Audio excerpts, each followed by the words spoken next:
Assalamualaikum warahmatullahi wabarakatuh. Halo semuanya. Selamat datang di podcast Hadis Tematik dan Komunikasi.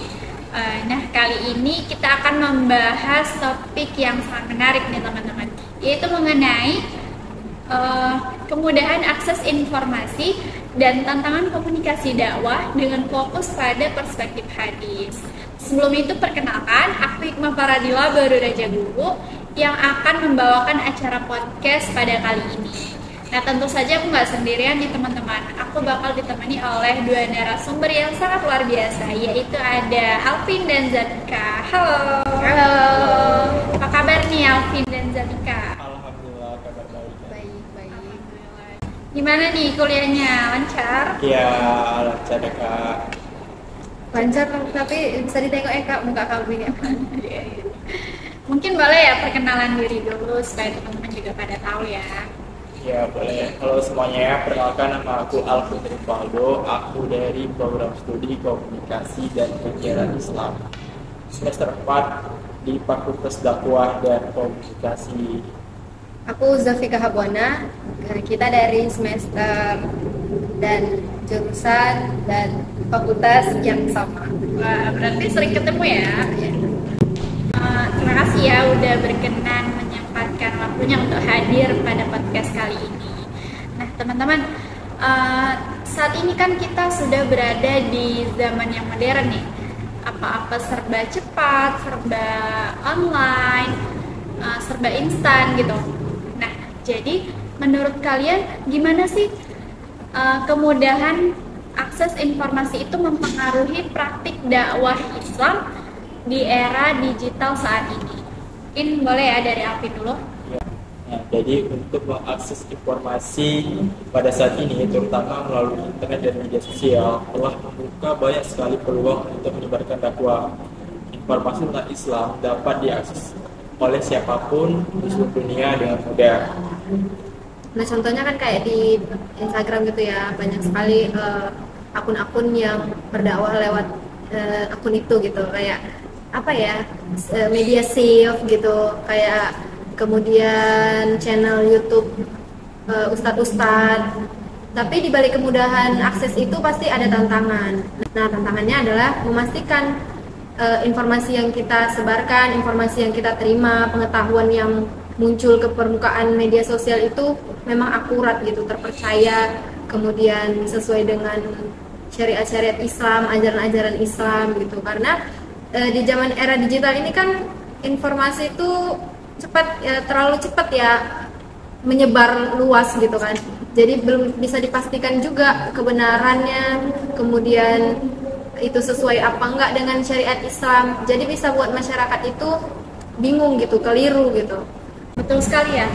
Memang sekarang ini begitu banyak informasi yang tersebar di internet gitu. Dan kita memang perlu kehati-hatian untuk menyaring berita tersebut gitu, untuk menyaring informasi tersebut.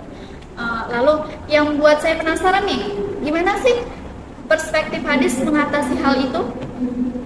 Nah, jadi perspektif hadis memberikan kerangka kerja yang jelas untuk memberikan keaslian informasi. Hadis yang sahih dapat digunakan sebagai pedoman dalam memahami ajaran Islam dengan benar dan juga dapat membantu kita dalam menyebarkan dakwah-dakwah Islam pada halayak ramai, sebagaimana hadis yang disampaikan oleh Rasulullah SAW. Bismillahirrahmanirrahim. Man ra'a minkum munkaran falyughayyirhu biyadihi wa in lam nastati fa bil lisani wa in lam yastati fa bi qalbi wa dzalika aqwal iman. Yang artinya, barang siapa yang melihat kemungkaran, maka rubahlah dengan tangannya. Jika tidak mampu, maka rubahlah dengan lisannya, dan jika tidak mampu maka tolaklah dengan hatinya, dan hal tersebut adalah selemah-lemahnya iman. Hadis ini diriwayatkan oleh hadis riwayat Muslim. Nah selain hadis itu ada juga nih hadis riwayat Muslim mengatakan kafaro bil mar'i kadziban ayyuhadisu bikulli ma sami'a. Artinya cukuplah seseorang dikatakan sebagai pendusta apabila ia mengatakan semua yang didengar. Jadi kalau kita hanya mendengar, menerima tanpa mencari tahu bahwa itu benar atau enggak, terverifikasi atau enggak, kita bisa dikatakan pendusta. Itu teman-teman. Jadi dari hadis yang telah disampaikan oleh Alvin dan Zapika, kita bisa paham ya bahwa kita harus segera bertindak apabila kita melihat suatu yang tidak benar, suatu hal yang tidak benar atau suatu kemungkaran gitu di sekitar kita, seperti itu ya. Ya benar sekali, karena kan dakwah juga ya, dakwah itu pasti berlandaskan dengan Al-Quran dan hadis, harus sesuai dengan kebenaran, nggak bisa asal-asalan gitu kan. Ya, jadi benar ya. Jadi kita kalau menyampaikan dakwah itu tidak bisa asal-asal, tidak bisa asal ceplos. Jadi kita harus berdakwah harus berlandas dengan Al-Quran dan hadis, dan juga yang telah diajarkan oleh Rasulullah gitu. Nah sama juga dengan informasi ya kan, ada kaitannya juga. Nah kalau informasi di zaman sekarang itu kan terlalu banyak informasi yang tidak valid gitu kan, hoax, terlalu banyak hoax bertebaran di media sosial gitu. Ada sebuah media yang menyatakan seorang ustadz menyampaikan dakwah yang tidak benar, itu bisa kita cari ya informasi, kita verifikasi dulu informasinya benar atau tidak gitu. Tidak bisa asal menuduh, oh ustadz ini jelek sekali sih, nggak kayak gini gitu, atau menyebarkan misalnya ustadz tersebut menyampaikan tentang pornografi. Nah jadi kita tidak bisa asal terima tentang informasi tersebut, jadi kita harus verifikasi dulu kebenarannya gitu. Berarti kita tidak bisa langsung terima gitu aja ya, kita harus cari kebenarannya dulu. Iya benar Kak, karena kan udah tadi kan sudah dicontohkan juga kan sama Nabi Muhammad, dikatakan juga pada hadis-hadis begitu.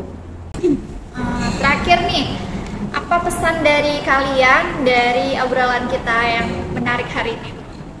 Ya, saya ingin mengingatkan bahwa dalam menyebarkan dakwah penting untuk tetap berpegang teguh pada prinsip kebenaran dan keakuratan, serta memahami konteks sejarah hadis yang kita gunakan.